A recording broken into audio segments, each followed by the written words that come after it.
Hi, my name is Ms.Blagg, and today we're talking about intercepts. Intercepts is where the graph crosses the X and Y axis.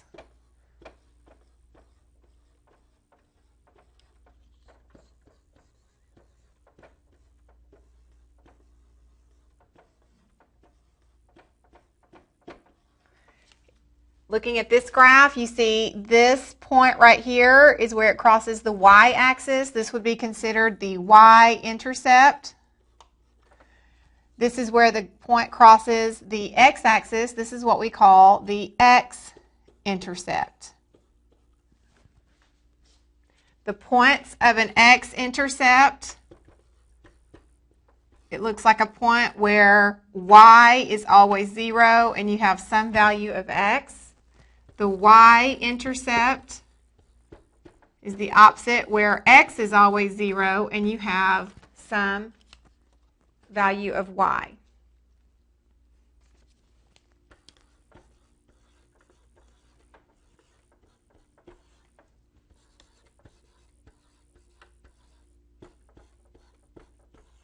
Okay, we want to find the x and y intercepts of this equation that represents the graph without graphing it. So to find the x-intercept, we're going to set y equal to 0.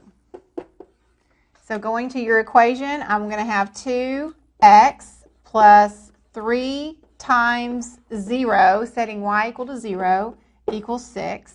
And then just solving the equation. 2x, the 3 times 0 would go to 0, equals 6. Dividing both sides by 2 to solve for x, I get x equals 3.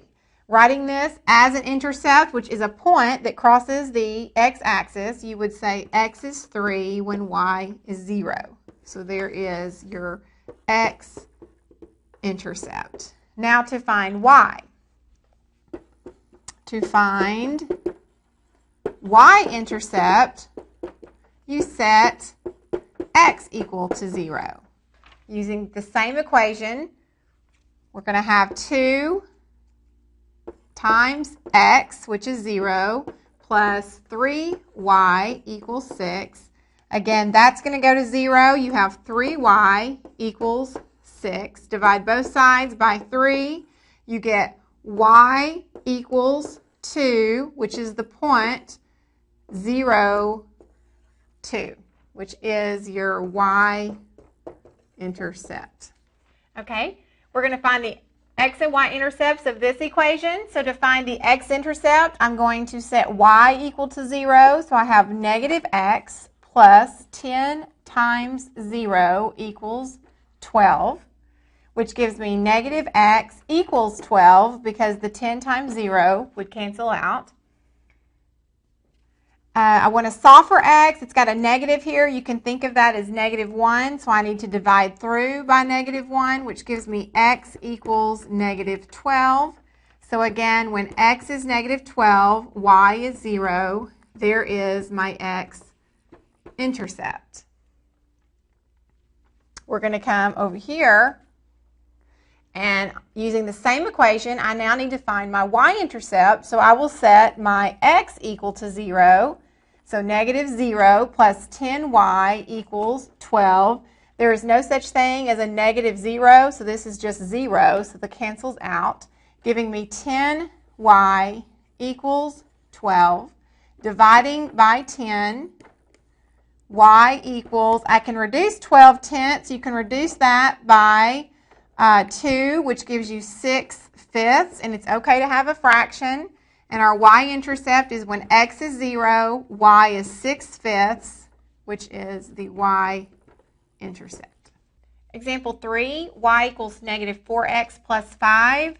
We're still finding the x and y intercepts. If I want to find the x-intercept, again, I'm going to set my y equal to 0. So 0 equals negative 4 times x plus 5. I want to solve for x, so I will subtract 5 to the other side, leaving me with negative 5 equals negative 4x.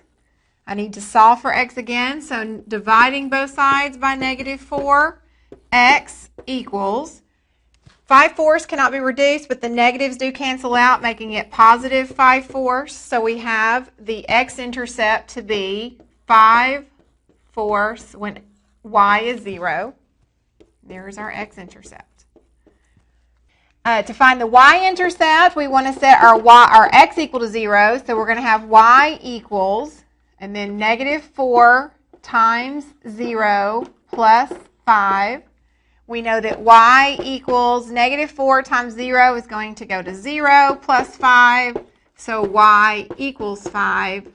So when x is 0, y is 5, giving us our y-intercept.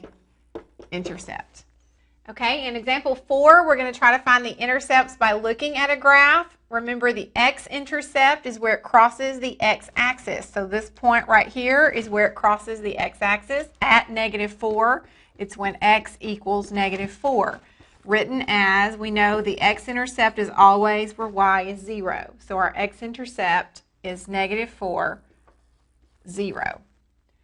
To find the y-intercept, it's the point where it crosses the y-axis, which is this point right here.